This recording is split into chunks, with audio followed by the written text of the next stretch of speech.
And then you mentioned Giannis's name just moments ago, James. My last one for you is, could there be a roster shakeup of massive proportions at the same time of a coaching change? I mean, this is going to be in the ether over the next 2 weeks with the draft coming up. Every insider that I've had on is saying this is going to be a seismic offseason that could potentially start draft night.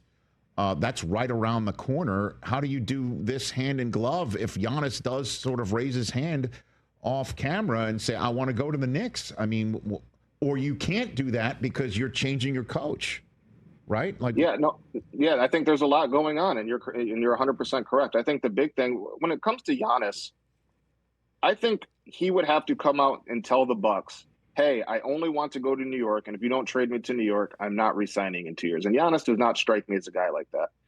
The Knicks traded essentially the rest of their draft capital last summer to get Mikal Bridges, trading 5 first-round picks. They have a 2030 pick swap left that's really of great significance. If you're the Bucks and you're trading Giannis, are you not rebuilding? You have to imagine you're going to start fresh. You're not going to try to keep afloat. Maybe they do. That would surprise me. Like, is there ways to get it done? Yeah, you'd probably have to factor in another team or two, and it would be a big, long, drawn-out trade with a multiple and a multitude of names. That one still seems hard to me unless Giannis just straight up comes out and says, I'm only going to New York, and Milwaukee then obliges.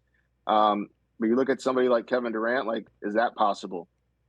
There's talks about other stars moving around in this league. So we'll see. I do think what you said, Rich, like the coach isn't the only issue here. I do think they have to consider some roster stuff. Whether big or small, I don't know. That's not my job, but they certainly, whatever they had, it didn't gel on the court always, and I don't think you can solely put that on the coach. Catch the Rich Eisen Show live weekdays from 12 to 3 p.m. Eastern on Roku Sports Channel in the U.S.